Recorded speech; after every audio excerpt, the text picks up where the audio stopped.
I died on my 26th birthday. The moment Tim got down on one knee, I heard Shirley's thoughts crystal clear. Soon this company will be ours. My best friend and fiancé were having an affair behind my back. The shock sent me stumbling into traffic, and everything went black. Then I woke up. Same day, same bedroom, same birthday. But this time, I knew everything. The mind-reading ability stayed with me in this second chance at life. Every cruel thought, every manipulative plan Shirley harbored revealed itself to me throughout the day. They weren't just sleeping together, they were plotting to take control of my family's corporation after our marriage. Tim never loved me. I was just the naive heiress, the pathway to wealth and power through Songcork Corporation, the company my brother built before his tragic death, the legacy they planned to steal from under me. I could confront them immediately, but what would that accomplish? Instead, I accept his proposal with practiced tears of joy, all while formulating my revenge. They think I'm the same trusting, sheltered woman who knows nothing about business. They have no idea what I'm capable of now. This time around, I'll take what's rightfully mine. I'll learn every aspect of the business they covet. I'll gather evidence of their betrayal. And when the moment is perfect, when they think victory is within their grasp, I'll reveal everything. They wanted my birthright. Instead, they'll lose everything they have. Buckle up, get ready, and subscribe for a special surprise tomorrow. I died on my 26th birthday. The exact moment Tim dropped to one knee and opened the velvet box, I heard Shirley's voice, not from her mouth, but from her mind. Poor thing has no idea. Soon this company will be ours. My body went cold. The champagne glass slipped from my fingers. Tim's lips were moving, asking me to marry him, but all I could hear was Shirley, my best friend since childhood, thinking about how pathetic I was, how easy I'd been to manipulate, how Tim had never loved me. I stumbled backward away from the restaurant table. My heel caught on the carpet. I fell through the doorway out onto the street directly into the path of an oncoming delivery truck. The last thing I saw was Tim's annoyed expression, like my death was inconveniencing his careful plan, then darkness, then light. I gasped awake in my bed, heart pounding, covered in sweat. My phone alarm was chiming, the special birthday melody I'd set. The date on my screen read March 15th, my 26th birthday. Again. I sat up, trembling. Had it been a nightmare? But it felt too real. I remembered every detail, the restaurant Tim had chosen, the exact words of his proposal, the shocking betrayal in Shirley's thoughts. I couldn't have dreamed something so specific, so painful. When my phone rang with Shirley's morning birthday call, I nearly dropped it. "Happy birthday, bestie!" Her voice was cheerful, excited. "Are you ready for your special day? I can't wait to see you tonight." I closed my eyes, concentrating, and there it was, faint but unmistakable beneath her spoken words. She has no clue what Tim is planning. God, she's so naive. This will be too easy. The ability was real. I could hear her thoughts just like before I died, but now I had been given a second chance. "Thanks, Shirley," I managed to say. "I'm excited too. I'll come help you get ready around 5, okay? Tim made dinner reservations at La Belle for 7. La Belle. The exact restaurant from my previous life. This wasn't coincidence or déjà vu. This was a genuine rebirth. After hanging up, I sat motionless on my bed, processing everything. I had died and returned with the ability to hear Shirley's thoughts. And through those thoughts, I now knew my fiancé and best friend were having an affair and plotting to gain control of my family's corporation, Songcork, the company my late brother had built into an empire before his sudden death last year. I walked to my bathroom and stared at my reflection. I looked exactly the same. Dark hair falling to my shoulders, eyes slightly puffy from sleep, the small birthmark near my left ear. But I felt fundamentally changed. The trusting, sheltered May Song who had died yesterday no longer existed. What should I do with this knowledge? confront them immediately. But they would deny everything. I had no proof beyond my impossible ability to hear Shirley's thoughts. They would paint me as unstable, paranoid. Tim might even accelerate whatever plan they had to push me out of the company. I needed strategy, not impulse. I made myself a cup of coffee and sat by the window, watching the city wake up. The Song Cork headquarters loomed in the distance, a gleaming tower of glass and steel. My family name emblazoned near the top, my birthright. I had never taken much interest in the company before. After university, I'd worked in marketing for a few years, then taken a position at Song Cork that was largely ceremonial. My brother Calvin had been the business genius. After his death, my parents had retreated in their grief, leaving much of the company leadership to the executive team. I had been content to let others handle it, focusing instead on my relationship with Tim, planning our future together. What a fool I'd been. By the time I finished my coffee, I had made my decision. I wouldn't confront them or run away.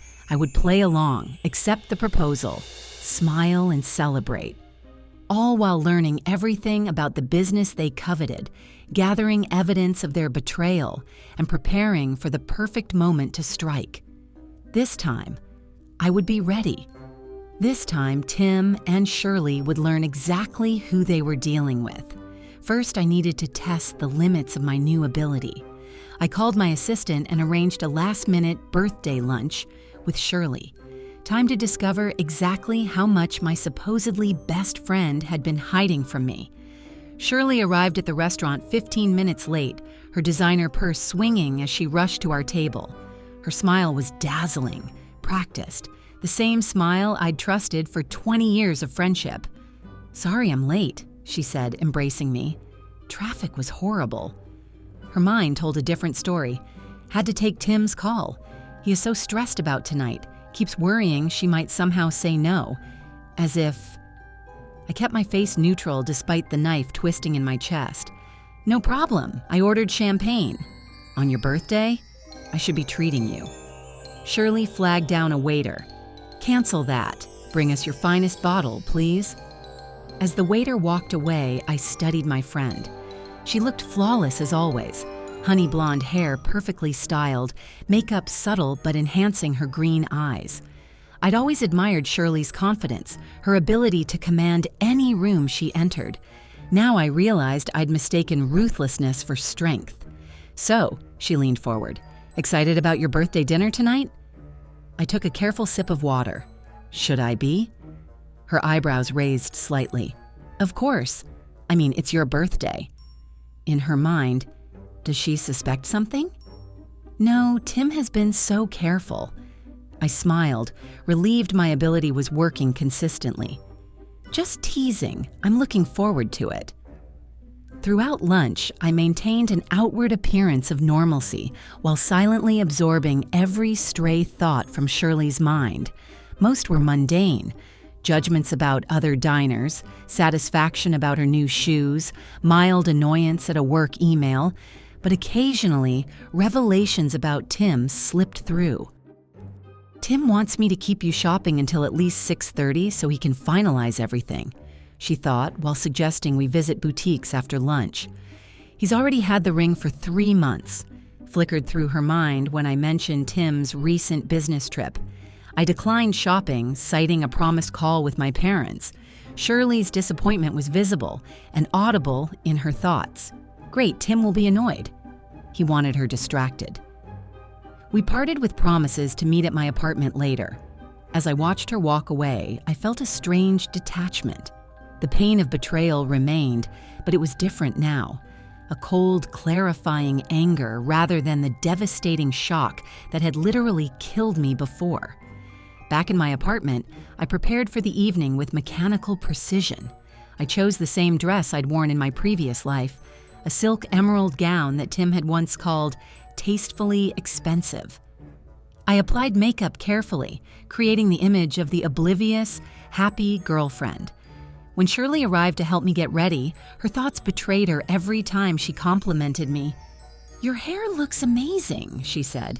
"Tim prefers when she pulls it back, shows off the diamond earrings he got her last Christmas," her mind countered. "That dress is stunning on you." "Looks better on me. I tried it on last week when Tim took me shopping." Each contradiction strengthened my resolve. By the time we left for the restaurant, I had heard enough to understand their relationship had been going on for nearly a year, starting around the time of my brother's death, when I was most vulnerable. La Belle was exactly as I remembered it. Soft lighting, white tablecloths, waiters in crisp uniforms. Tim was waiting at our table, handsome in his tailored suit, his dark hair perfectly styled. My stomach churned at the sight of him, but I smiled brilliantly as he kissed my cheek. "Happy birthday, beautiful," he said, pulling out my chair. Shirley excused herself to the restroom, her thoughts broadcasting loud and clear, giving them a moment before it happens. Tim ordered champagne, making small talk about my day. I responded appropriately, watching his familiar gestures, the way he touched his cufflinks when nervous, how his eyes darted occasionally to his jacket pocket where the ring waited. The champagne arrived. Tim proposed a toast to me. I raised my glass, smiling, waiting for the moment I knew was coming. He stood, smoothly dropping to one knee beside me. The restaurant quieted. Several diners turned to watch. "May Song," Tim said, opening the velvet box to reveal the princess-cut diamond. "You've made the past 3 years the happiest of my life. Would you do me the honor of becoming my wife?" In my previous life, I'd gasped in genuine surprise, tears flowing freely as I nodded yes. This time, I was prepared. I let my eyes widen, my hand cover my mouth in practiced shock. I counted to 3 before nodding vigorously. "Yes," I whispered, extending my trembling hand. "Yes, of course." The restaurant erupted in applause. Tim slipped the ring onto my finger. A perfect fit, of course. Shirley returned, her face a mask of surprise and joy. She hugged us both, her mind screaming triumph. Phase 1 complete. Now we just need to get her to sign the prenup Tim's lawyer prepared. I laughed and cried and accepted congratulations from strangers. I drank champagne and posed for photos that Shirley immediately posted online. I played my part flawlessly. Hours later, alone in my apartment, I finally allowed the mask to drop. I slid to the floor, back against my bedroom door, and sobbed until my throat was raw. The ring glinted mockingly on my finger.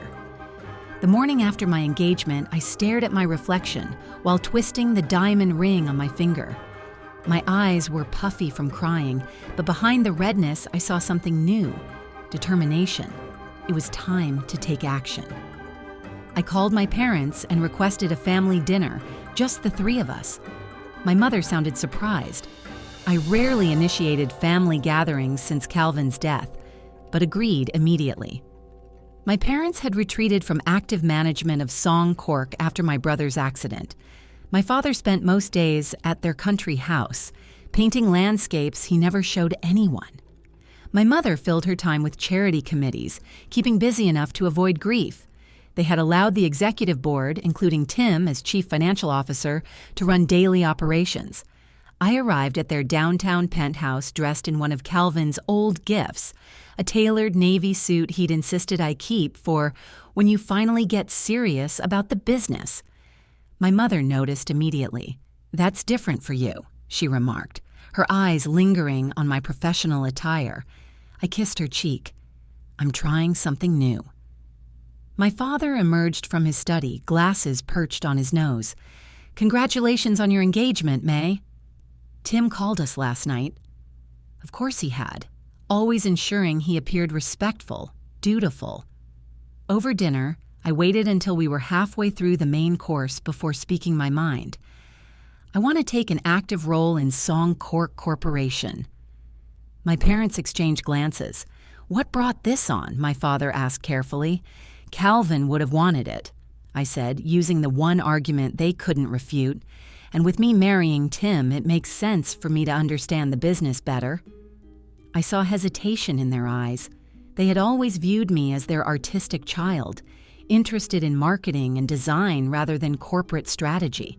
Calvin had been groomed for leadership since childhood. I had been allowed to find my own way. "You've never shown interest before," my mother said. "I've changed," I replied simply. Losing Calvin made me realize how quickly life can change. I don't want to be a figurehead in my own family's company. My father set down his fork. "What position are you thinking of?" "I want to shadow each department head for the next few months, learning every aspect of the business. Then I want a seat on the executive board." Their surprise was visible. I had never been so direct, so ambitious. "Have you discussed this with Tim?" my mother asked. "Not yet," I said, taking a sip of water. "I wanted to speak with you first out of respect." This pleased them, as I knew it would. My father nodded slowly. "I can arrange for you to start with marketing, where you have experience, then move through the other departments. The board seat, that would require a vote." "I understand," I said. "I'm prepared to earn it." By the end of dinner, my parents had agreed to support my new role. I could see cautious pride in my father's eyes, the same look he'd once reserved for Calvin. My mother seemed concerned but willing to trust my sudden change of heart. 3 days later, I walked into Songcork headquarters, not as the owner's daughter, but as an executive in training. The security guard who had known me since childhood did a double take at my professional appearance. "Good morning, Miss Song," he said, handing me a new access badge with expanded clearances. "Good morning, Hendricks," I replied, using his name deliberately. People responded to being recognized. The marketing department welcomed me warmly. I had worked with many of them before in my limited role, and they assumed I was merely deepening my involvement in my area of expertise. I spent the day reacquainting myself with current campaigns, asking questions that revealed I was thinking more strategically than before.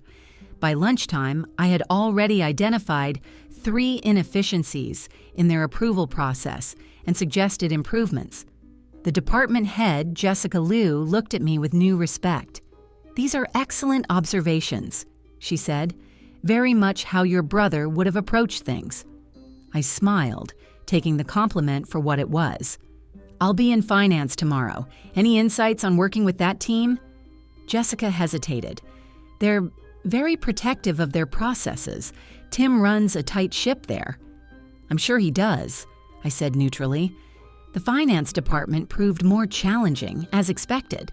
When I arrived the next morning, Tim was waiting, his surprise poorly concealed behind a professional smile. "Your father mentioned you'd be joining us today," he said, kissing my cheek for the benefit of watching employees. "You should have told me." His tone was light, but I heard the underlying tension. This didn't fit his plan. "I wanted to surprise you," I replied. "Isn't it exciting? I'll be learning all aspects of the business before our wedding." Tim's smile tightened. "Of course. Let me introduce you to the team." Throughout the day, I asked increasingly sophisticated questions about cash flow, investment strategies, and long-term financial planning. With each question, Tim grew more uncomfortable, especially when I requested access to files my brother had regularly reviewed. "These are highly technical documents," Tim deflected. "Perhaps we should start with something more basic." "I have an MBA, Tim," I reminded him, loud enough for nearby staff to hear. "I'm capable of understanding financial documents." By day's end, I had made my presence felt. Tim's team treated me with cautious respect, unsure how to navigate my sudden interest in their domain. Tim himself seemed conflicted, proud of my initiative on the surface, but his eyes betrayed concern. Richard Chen, the head of operations and my brother's closest colleague, stopped me as I was leaving. "Interesting change of direction," he said, studying me closely. "Any particular reason you've suddenly discovered a passion for corporate finance?" I met his skeptical gaze directly. "Perhaps I'm more like my brother than people realized." Over the next few weeks, I established a routine. Days at Songcork learning every aspect of the business, evenings pretending to be the excited bride-to-be with Tim. I maintained my facade, never letting my mask slip. When Tim touched me, I forced myself not to recoil. When he praised my new interest in the business, I pretended to be flattered by his support. I started gathering evidence methodically. First, I needed to document the affair. This proved simpler than expected. Tim and Shirley were growing careless, believing their engagement victory meant they could relax their guard. I installed a discreet app on my phone that tracked my location and activated recording whenever I left it unattended. 3 days later, I captured their first incriminating conversation when I accidentally left my phone in Tim's car after he dropped me home, claiming he needed to return to the office. Instead, he drove straight to Shirley's apartment. Their recorded conversation was nauseating in its casual betrayal. "She's actually taking this business thing seriously," Tim complained, following me around the finance department, asking questions. "Is it a problem?" Shirley asked, her voice muffled by what I assumed was a kiss. Number might actually be useful. If she understands the business better, she might be more willing to trust my judgment on the restructuring after we're married. "How long until we can stop pretending?" "A year, maybe 18 months. We get married, implement the changes, then her unfortunate mental health issues become too severe for her to continue at the company." They laughed together, discussing my future breakdown as they might discuss weekend plans. I downloaded the recording to a secure cloud server, then systematically began collecting more evidence. I placed small recording devices in Tim's office and in our usual meeting spots. I made copies of documents he thought I didn't understand, particularly those regarding upcoming acquisitions and restructuring plans. Richard Chen remained skeptical of my transformation, watching me with calculating eyes as I moved through the operations department. Unlike others, he didn't coddle me or simplify explanations. He challenged me, tested my understanding, pushed me to think deeper. "Your brother would have asked why this distribution center costs more to operate than the others," he said during my 3rd day shadowing him. I studied the reports. Labor costs are higher, but productivity is lower. Why haven't we addressed this? "Tim's department denied the budget request for upgraded equipment twice," Richard replied, watching my reaction carefully. "Show me the proposals," I requested. Richard's equipment upgrade would have saved millions annually. Tim had rejected it, citing capital preservation needs, despite approving less essential projects. "Did my brother support this upgrade?" I asked. "Calvin approved it initially. After his death, it was reversed." I filed this information away, adding it to my growing understanding of how Tim had been subtly undermining the company while appearing to protect it. As I continued gathering evidence, I also worked to earn the respect of key employees throughout Songcork. I arrived early, stayed late, and demonstrated genuine interest in improving operations. I remembered people's names, asked about their families, and acknowledged their expertise. When an opportunity arose to present at a department head meeting, I prepared meticulously. My marketing background gave me insight into customer perspectives that the operations team had overlooked. My presentation was concise, data-driven, and offered concrete solutions. Tim watched with a mixture of surprise and unease. Richard's skepticism began to show cracks. Other executives started including me in email chains, seeking my input on decisions. One evening, as I was working late in my small office, Richard appeared in my doorway. "You've changed," he stated bluntly. I looked up from my computer. "People do. Not usually this dramatically." He entered, closing the door behind him. "You went from attending quarterly meetings as a courtesy to analyzing supply chain inefficiencies in under a month." I maintained my composure. Perhaps I was always capable, but never motivated. "What's your real game, May?" "This isn't just about honoring your brother's legacy."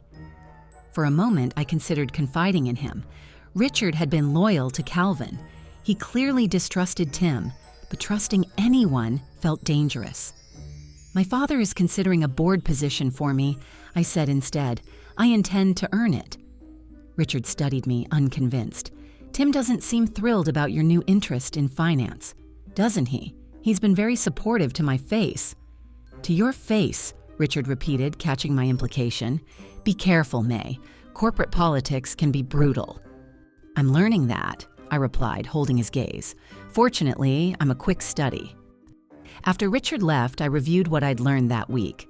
Tim had scheduled meetings with Globex Industries, our biggest competitor, listing them as personal appointments in his calendar. Through careful monitoring of his email, I discovered he was discussing potential strategic realignment after upcoming changes in leadership. My evidence was growing, but I needed more. Specifically, I needed proof of what exactly Tim planned to do once we were married. For that, I needed access to his home office. That weekend, I suggested a romantic dinner at his apartment.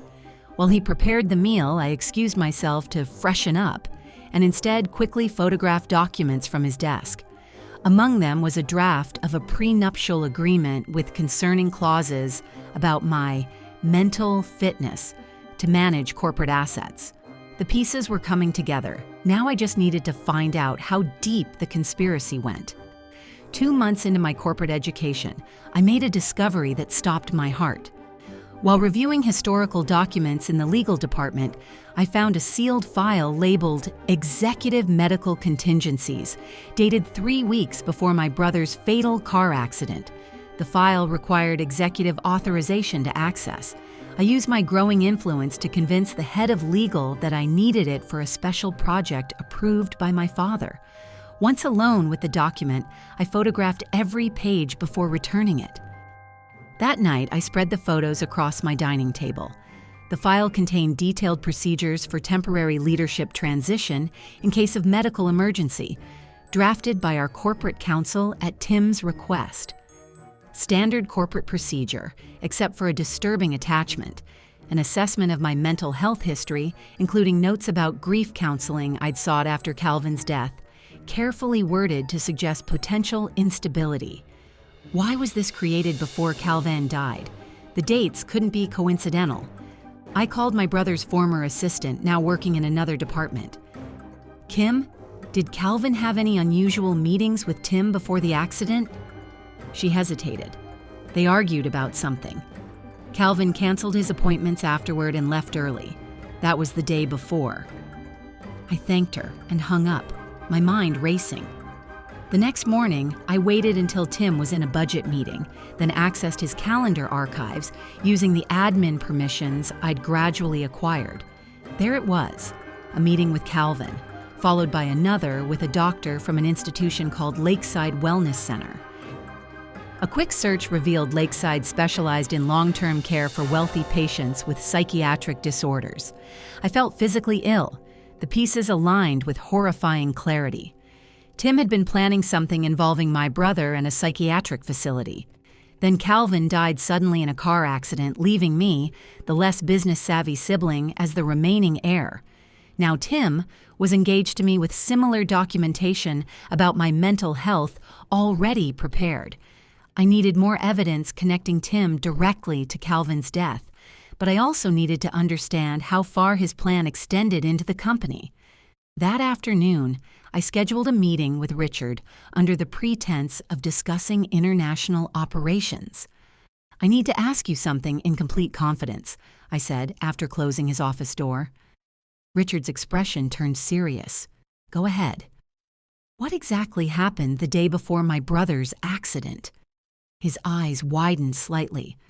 Why are you asking about this now? Please, Richard, I need to know. He studied me, then sighed. Calvin discovered financial irregularities, contracts approved without proper documentation, funds diverted through subsidiary accounts. He confronted Tim about it. And Tim claimed it was a new accounting method to reduce tax liability. Calvin wasn't convinced. He told me he was going to bring in external auditors. My hands trembled slightly. Did anyone else know? Not that I'm aware of. Calvin wanted proof before taking it to the board. Richard leaned forward. The accident happened that night. The audit never occurred. I kept my expression neutral despite my racing heart. Thank you for telling me. May, Richard said as I stood to leave. What's really going on? First your sudden interest in the business, now these questions about Calvin. I couldn't risk trusting him completely, not yet. Just trying to understand my brother better. Thank you for your time. That evening, Tim invited me to dinner with Shirley to discuss wedding plans. I accepted, needing to hear their thoughts more than ever. At the restaurant, I watched them carefully, maintaining my cheerful facade while listening to Shirley's stray thoughts. Most were mundane until Tim excused himself to take a call. "He's talking to the doctor again," Shirley thought, sipping her wine. Getting impatient about the timeline, wants everything ready right after the wedding. I nearly dropped my fork. "Everything okay?" I asked when Tim returned. "Just work," he smiled. "Nothing for you to worry about." But I was worried, very worried. I needed to find out what Dr. Tim was consulting and why. The next day, I used my access to check Tim's call logs from the company phone system. He had made multiple calls to Lakeside Wellness Center, the same psychiatric facility I'd discovered earlier. I contacted Lakeside directly, posing as Tim's assistant. "Mr. Song asked me to confirm his appointment with Dr. Winters next week?" The receptionist checked. "Yes, Mr. Song is scheduled with Dr. Winters on Thursday at 2 p.m. That confirmed the connection. Now I needed to know exactly what they were planning. I scheduled a meeting with our corporate attorney, ostensibly to discuss intellectual property matters. After our legitimate business concluded, I casually mentioned, "By the way, I noticed some medical contingency documents in the files. Is that standard practice for executives?" The attorney looked uncomfortable. "Those are confidential, but since you're a Song, I can tell you they're only created in special circumstances. Tim requested them, citing concerns about leadership stability after your brother's passing." "I see," I said calmly, while internally my suspicions solidified. "And these would include provisions for temporary or permanent removal from leadership positions. In certain medical situations, yes." The attorney studied me. "Is there something specific you're concerned about?" I smiled reassuringly, just trying to understand all our corporate procedures. "Thank you for clarifying." I left his office with cold determination. Tim hadn't just been having an affair with my best friend. He had possibly been involved in my brother's death and was now planning something similar for me. Commitment to a psychiatric facility after our marriage, leaving him in control of Song Cork Corporation. I needed to act quickly, but carefully. The evidence I'd gathered was suggestive, but not conclusive. I needed irrefutable proof, and I needed allies. I decided to accelerate my plans for transforming Song Cork Corporation. If Tim wanted control badly enough to consider eliminating me, there must be significant value he saw that I needed to understand and protect. First, I analyzed our global market position. Song Cork had strong manufacturing capabilities, but lagged in digital innovation. Our competitors were quickly adopting AI solutions, while our technology investments had stalled under Tim's financial leadership. I prepared a comprehensive digital transformation proposal. The plan required significant capital investment, but projected 30% efficiency gains within 2 years. Most importantly, it would modernize operations in ways that would make the company more difficult to dismantle or sell off piecemeal. When I presented my proposal to the executive team, Tim's discomfort was visible. Richard, however, was impressed. "This addresses vulnerabilities I've been concerned about for months," he said, reviewing the market analysis. "How long have you been working on this?" "Since I started learning the business," I replied. "I noticed patterns in our competitive positioning that concerned me." My father, attending his first executive meeting since Calvin's death, studied me with new appreciation. "This is excellent work, May. Very much in the spirit of what Calvin was trying to achieve." Tim attempted to redirect. "The investment timeline seems aggressive. Perhaps we should phase implementation over 5 years instead of 2. I was prepared for this objection. Our competitors will have fully transformed in 18 months. 5 years puts us at a severe disadvantage. The financial models support accelerated implementation. The board ultimately approved my proposal with only minor modifications. As people filed out of the conference room, Richard lingered. "That was impressive," he said. "Almost like you're preparing the company against some threat." Our eyes met, and I sensed he was offering an opening. "The business environment is always threatening," I replied carefully. "Best to be prepared." Implementation began immediately. I worked closely with department heads, demonstrating knowledge and leadership that surprised everyone except me. In my previous life, I had been capable but unmotivated, believing Tim and the executive team had everything under control. Now I understood the company needed me. Tim grew increasingly agitated as I established my influence. After one particularly successful product development meeting, he confronted me in an empty hallway. "You've certainly taken to this corporate role," he said, his tone light but his eyes cold. "I hardly see you anymore with all these late meetings." "Just trying to make my family proud," I replied. "Isn't that what you wanted? Me taking more interest in the business we'll run together?" "Of course," he smiled tightly. "I just wonder if you're pushing yourself too hard. Your health is important, May." The implied threat wasn't subtle. I smiled back. "I've never felt better, actually. The work energizes me." That evening, I met with our head of cybersecurity under the pretense of discussing digital transformation security needs. After establishing rapport, I requested a confidential security audit of executive communications. "I'm concerned about potential data leaks," I explained. "With our new strategic direction, corporate espionage is a real threat." The security director agreed, assuming I was worried about external threats rather than internal betrayal. Within days, I had access to comprehensive monitoring of Tim's corporate communications, all legally justified by security protocols I had helped establish. The evidence accumulated quickly. Tim had been in contact with Globex Industries for months, discussing post-merger integration and asset valuation. He had shared confidential information about our manufacturing capabilities, R&D pipeline, and customer contracts. More disturbing were his exchanges with Dr. Winters at Lakeside Wellness Center, discussing patient intake procedures and long-term treatment options for delusional disorders. My name never appeared explicitly, but the timing aligned perfectly with our planned wedding date. I also discovered Tim had created a shadow board of directors, preparing for a corporate restructuring that would divest our most valuable assets immediately after gaining control through marriage. Our family business would be dismantled, its components sold to competitors at bargain prices. Simultaneously, my digital transformation initiative gained momentum. Employees responded enthusiastically to my leadership style, which combined Calvin's strategic vision with my own emphasis on collaboration. Weekly progress meetings became forums for innovation, with teams competing to exceed expectations. During one such meeting, I noticed Richard watching me thoughtfully as I mediated a productive disagreement between engineering and marketing. Afterward, he approached me. "You've transformed more than just our technology strategy," he said. "The company culture is changing too. For the better, I hope?" "Definitely. People are engaged, motivated." He hesitated.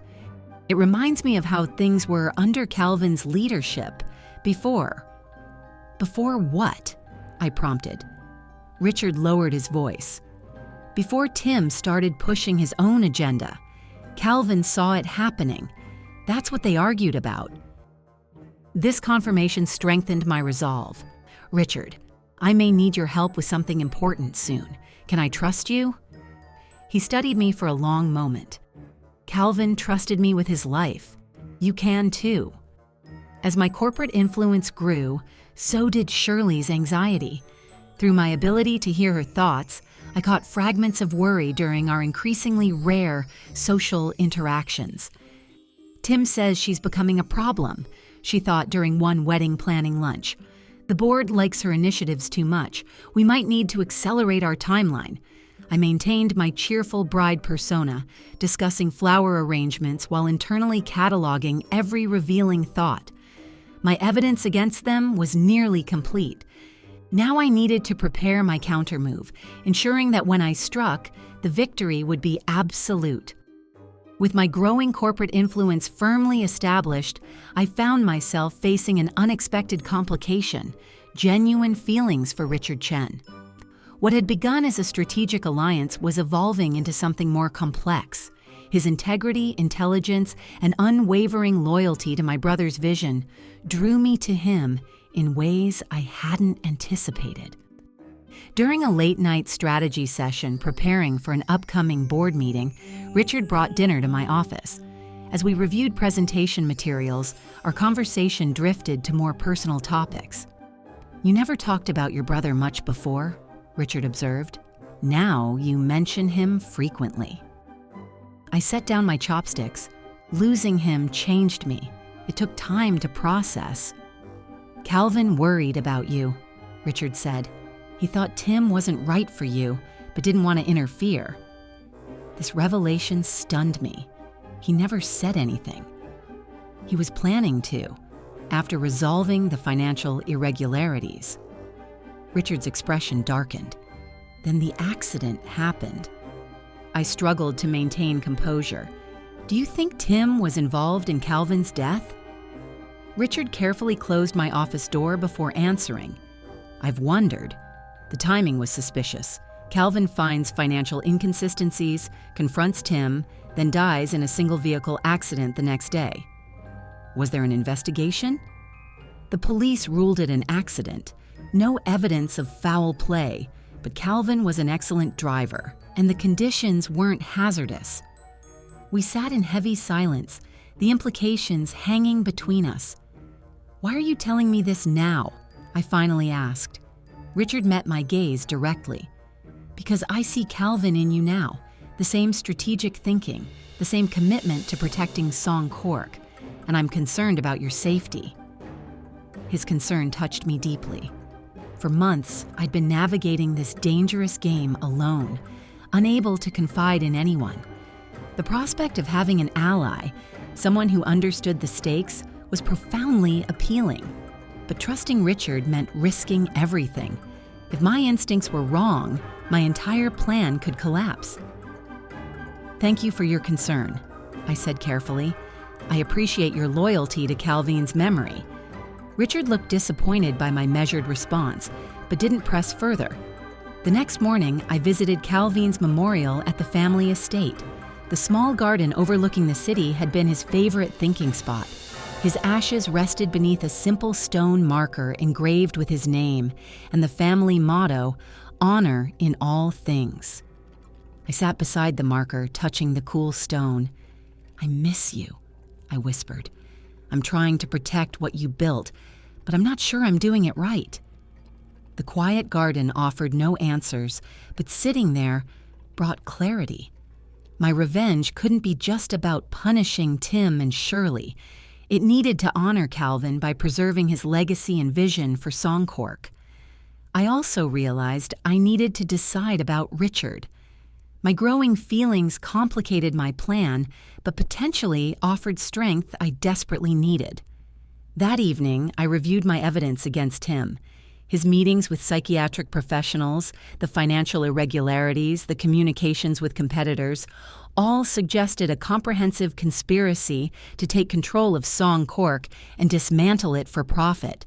Yet despite all I'd uncovered, I still lacked definitive proof connecting Tim to Calvin's death. Without that, my case against him would be incomplete. I was contemplating this problem when Richard texted, asking to meet urgently. We agreed on a quiet cafe far from corporate headquarters. When I arrived, Richard looked troubled. "Tim asked me to authorize immediate cost-cutting measures in operations today. He wants to reduce quality control staffing by 30%. "That would compromise product safety," I said, immediately understanding the implications. "Exactly. When I objected, he mentioned bringing the proposal directly to your father, citing concerns about your judgment recently." My stomach tightened. He's laying groundwork to question my stability. Richard nodded grimly. "I think he's accelerating whatever he's planning." The moment had come. I needed to decide whether to trust Richard completely. "I have evidence," I said quietly. Extensive evidence of Tim's plans for the company, his relationship with Shirley, even documentation suggesting he intends to have me committed after our marriage. Richard's expression shifted from surprise to fierce determination. Show me. I hesitated. Once I do, there's no going back. You'll be involved. Calvin was like a brother to me, Richard said. If Tim was responsible for his death and is now targeting you, I want to help stop him. I studied his face, searching for any sign of deception. Finding none, I made my decision. Meet me at my apartment tonight. I'll show you everything. Later that evening, I carefully organized my evidence before Richard arrived. As I handled the files containing proof of Tim's betrayal, emotions I'd suppressed surged forward. Anger at their deception, grief for my brother, fear about the risks ahead, and something else, hope. Not just for justice, but for a future beyond revenge. When Richard arrived, I showed him everything. The recordings, financial documents, medical correspondence, communications with competitors. His expression grew increasingly grim as he absorbed the extent of Tim's conspiracy. "This is worse than I imagined," he said finally. "He's not just having an affair or embezzling funds. This is a calculated takeover and liquidation plan. And possibly murder," I added quietly. Richard looked up sharply. "You believe Tim caused Calvin's accident?" "I believe it's too coincidental that Calvin confronted him about financial irregularities one day and died the next. The same pattern is emerging now with me." Richard was silent for a long moment, processing. "What's your plan?" "I'm gathering final evidence connecting Tim to Calvin's death. Then I'll expose everything at our engagement party." "That's risky," Richard warned. "Tim has influential connections. Without absolute proof about Calvin, he could spin this as a personal vendetta." "I know," I admitted, "but I'm running out of time." Richard reached for my hand, surprising me. "You're not alone in this anymore, May. I'll help you find the proof you need." The unexpected contact sent warmth through me. For the first time since my rebirth, I allowed myself to imagine a future beyond revenge, one where genuine connection might be possible again. With Richard now fully aware of Tim's schemes, we divided our efforts to maximize efficiency. Richard focused on financial evidence, looking for connections between Songcork funds and Calvin's accident, while I concentrated on finalizing arrangements for the engagement party where I would expose everything. My parents insisted on hosting the celebration at our family estate, which suited my purposes perfectly. The guest list included board members, key executives, major clients, and family friends, all witnesses to Tim and Shirley's imminent downfall. "Everything's set for next Saturday," my mother told me over lunch. 200 guests have confirmed. The florist has promised peonies despite the season, and the chef has prepared a special menu. I smiled appropriately. "It sounds wonderful. Thank you for arranging it all." She studied me with motherly concern. "You seem different lately, May. More serious." "Just focused on work and wedding preparations," I assured her. "Tim mentioned you might be pushing yourself too hard at the office." I maintained my composure despite the alarm bells ringing internally. "Did he? That's sweet, but I'm fine. Better than fine, actually." "He's worried about you," she persisted. "Said sometimes you remind him of Calvin in his final weeks. Intense, suspicious." The comparison chilled me. Tim was indeed laying groundwork to question my stability, starting with my own parents. "Business requires focus," I said carefully. "Calvin taught me that." My mother reached for my hand. "Just don't lose yourself in it, dear. There's more to life than Songcork." If only she knew how much more was at stake. That evening, Richard called with a breakthrough. I found something in the accident investigation files. The brake lines in Calvin's car showed signs of tampering that the initial investigation missed. A secondary engineering report noted it, but was never included in the final police report. My heart raced. "How did you get access to this?" I still have contacts in the police department from when we worked on that security breach case last year. One officer owed me a favor. This is it, Richard. The connection we needed. There's more, he continued. I traced a payment from one of our shell companies to a private investigator who previously worked as a mechanic. The payment occurred 3 days before Calvin's accident. The pieces finally aligned perfectly. Tim had arranged Calvin's accident when my brother discovered financial improprieties. Now he was preparing to eliminate me when I became similarly problematic. We have everything we need, I said. The engagement party is in 4 days. Tim's getting nervous, Richard warned. He's been asking questions about our meetings, watching your movements more closely. We need to be careful until Saturday, I agreed. No suspicious behavior. The next morning, Tim suggested we have dinner alone at his apartment to reconnect amid all the wedding chaos. I accepted, recognizing the opportunity to finalize my preparations. During dinner, Tim was unusually attentive, refilling my wine glass frequently, asking about my day with apparent interest. When I excused myself to use the bathroom, I noticed a prescription bottle on his bathroom counter, a powerful sedative. My suspicions intensified. When I returned, Tim had prepared coffee. Special blend, he smiled. Try it. I pretended to sip while watching him carefully. Delicious, I lied, setting down the cup. I've been thinking, Tim said, his tone casual, maybe we should honeymoon somewhere remote, disconnect completely from work, phones, everything. Just us. That sounds lovely, I replied, while internally adding this to the mounting evidence of his intentions. A remote location would make it easier to control my movements, limit my contact with others. And after we return, he continued, maybe you should consider stepping back from daily operations at Song Cork. The stress doesn't seem healthy for you. I forced a smile. We can discuss it after the wedding. When I left his apartment, I was certain Tim was accelerating his timeline. The engagement party would be my only opportunity to expose him before he acted against me. The following day, I received a text from Shirley. Urgent wedding details to discuss? Lunch today? I agreed, curious what this might reveal.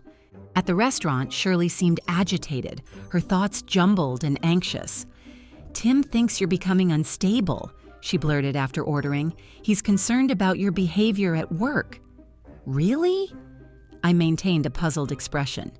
Everything's going well from my perspective. He says you're paranoid, secretive, working too much. She reached for my hand with false sympathy. We're worried about you, May. Through her thoughts came the truth. Tim says we need to move faster, get her committed right after the wedding. She's becoming dangerous. I squeezed her hand, suppressing my disgust. Thank you for your concern. I'm just excited about the future, our wedding, my new role at Song Cork. Maybe you should see someone, Shirley suggested, just to talk things through. Tim knows an excellent doctor. I'll think about it, I promised, knowing Dr. Winters was the excellent doctor in question. After lunch, I immediately called Richard. They're planning something, possibly before the engagement party. I've stationed security personnel I trust at your apartment and the office, he assured me. Don't be alone with either of them. 4 more days, May. We just need to make it 4 more days. That night, I finalized my presentation for the engagement party, a seemingly celebratory slideshow that would transform halfway through into irrefutable evidence of Tim and Shirley's betrayal. Every detail was in place. As I reviewed the material one last time, I realized my revenge had evolved. This wasn't just about punishing Tim and Shirley anymore. It was about justice for Calvin and protecting Song Cork's future. The morning of the engagement party arrived with perfect weather, clear skies and gentle sunshine that illuminated the Song family estate's manicured gardens. Florists, caterers, and event staff bustled about, transforming the grand ballroom into a celebration space worthy of what guests believed was a joyous occasion. I stood in my childhood bedroom, staring at my reflection as a stylist arranged my hair in an elegant updo. The emerald green dress I'd chosen, the same color as the one I'd worn when Tim proposed, symbolized the full circle of my journey.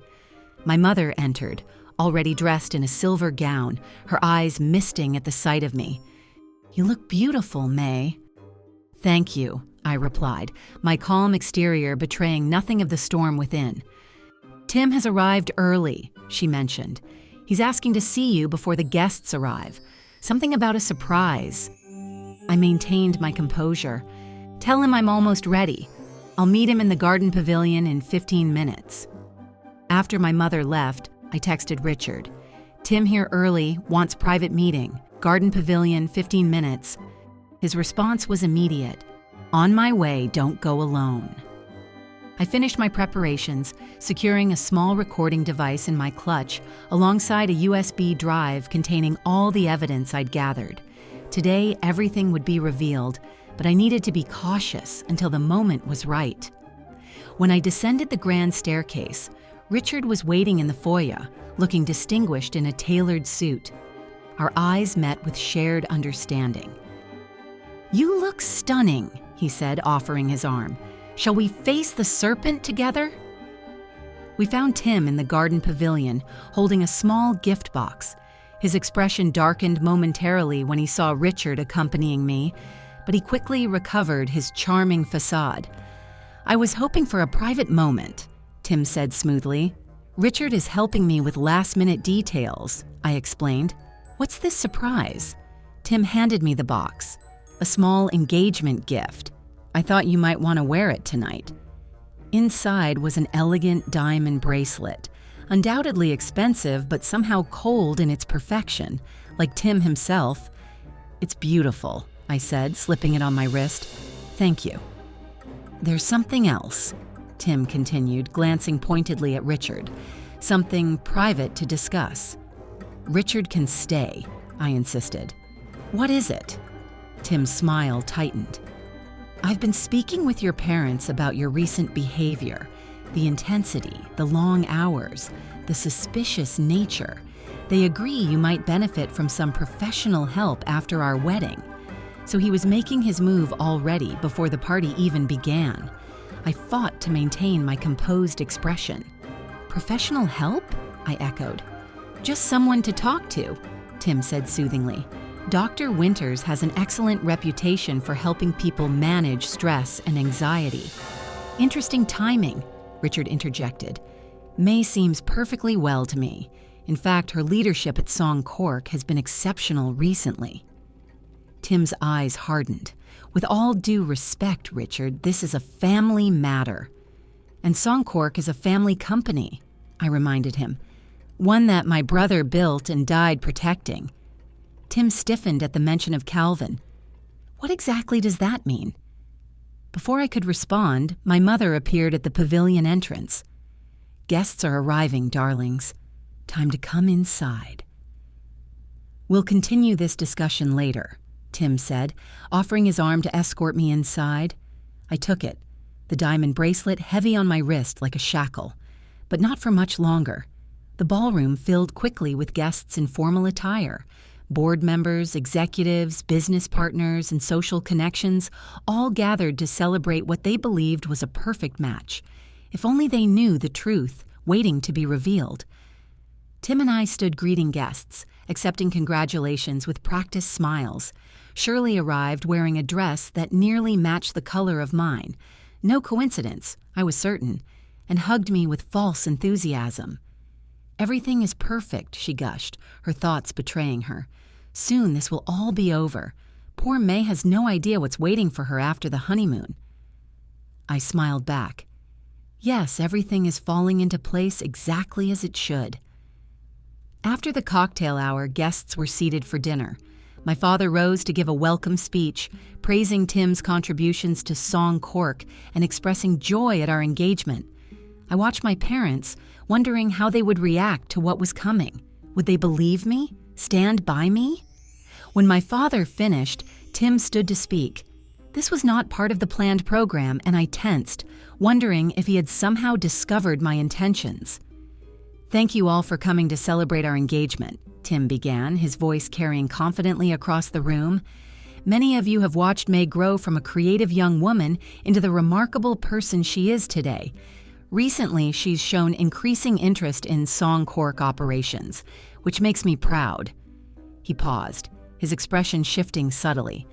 "However, those closest to May have noticed concerning changes in her behavior, intensity that borders on obsession, suspicion of colleagues, erratic decision-making." Murmurs spread through the crowd.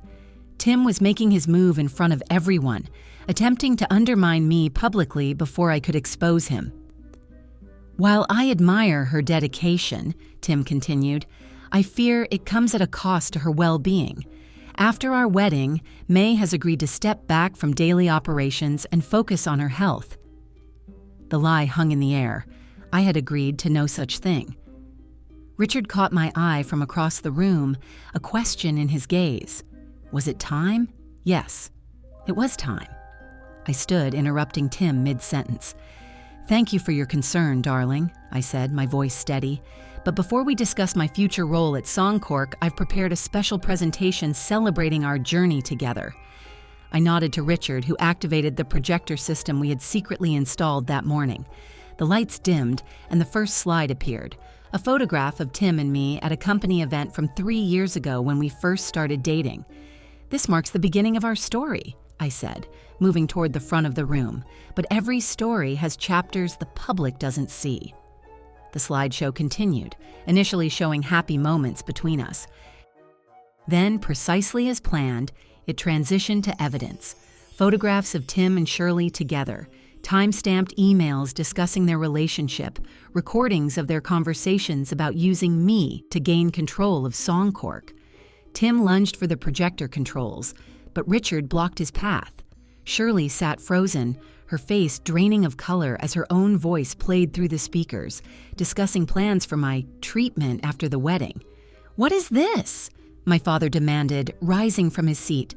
"The truth," I replied calmly, "about Tim and Shirley's affair, their plans to have me committed to a psychiatric facility after our marriage, and their scheme to dismantle Songcork for profit." A stunned silence fell over the ballroom as the evidence continued to unfold on screen. Emails detailing Tim's negotiations with competitors, financial documents showing diverted funds, recorded conversations discussing how to question my mental stability. "This is absurd," Tim finally sputtered, recovering his composure. "These are manipulated recordings, doctored documents. May is proving exactly what I was saying about her mental state." I remained perfectly calm. "The final piece of evidence is the most disturbing," I continued, nodding to Richard. The projection changed to show the engineering report about Calvin's car accident, highlighting the evidence of brake line tampering. "My brother discovered financial irregularities shortly before his death," I explained. "He confronted Tim about them. The next day, he died in what appeared to be an accident." Tim's face contorted with fury. "You're accusing me of murder? This is insane!" "The police have already received this evidence," Richard announced, stepping forward, "along with proof of a payment from a Songcork shell company to a mechanic with a criminal record 3 days before Calvin's accident." Tim lunged for me, but security personnel that Richard had positioned throughout the room immediately restrained him. "You have no idea what you've done," he hissed. "No one will believe you." My father stood, his face ashen. "I believe her," he said, his voice carrying across the suddenly silent room, "and I believe my son was murdered." Shirley attempted to slip away during the commotion, but found her exit blocked by more security. "I had nothing to do with Calvin's death," she protested, tears streaming down her face. "That was all Tim's idea." Tim's eyes widened at her betrayal. "Shut up, Shirley," he snapped. "She's lying. There's no proof of any of this." I stepped closer to Shirley, focusing intently on her thoughts. They came through clearly, panicked and disjointed. "He told me Calvin's death was an accident, said we'd just take control legally through the marriage. I never agreed to murder." "Tell us what you know about Calvin's death, Shirley," I said quietly. "Now is your only chance to separate yourself from what Tim did." Shirley glanced frantically between Tim and me, then broke. Tim said Calvin was becoming suspicious of the financial reports. He said he'd take care of it. I never asked how. After the accident, he told me it was a perfect opportunity to pursue May instead, since she wasn't interested in the business. "You opportunistic bitch," Tim snarled, struggling against his restraints. "How could you?" my mother asked, approaching me with tears in her eyes. "He was like a son to us, and you," she turned to Shirley, "were May's oldest friend." "Police are on their way," Richard announced, ending a phone call. "They'll want statements from everyone." What followed was a blur of activity. Police officers arrived, taking Tim and Shirley into custody. Guests departed in shocked whispers. My parents alternated between embracing me and speaking with investigators. Through it all, I maintained my composure, answering questions precisely, providing evidence methodically. Hours later, as dawn broke over the estate grounds, only Richard remained with me and my parents in the family study. The four of us sat in exhausted silence, processing the night's events. "How did you know?" my father finally asked. "About Tim and Shirley, about Calvin?" I hesitated, unable to explain my rebirth or mind-reading ability. Small inconsistencies at first, then I started investigating, and the evidence mounted. "You could have come to us," my mother said softly. "I needed proof first," I explained. Tim had already started suggesting I was unstable. If I'd made accusations without evidence, it would have reinforced his narrative. My father nodded slowly. "You have your brother's strategic mind.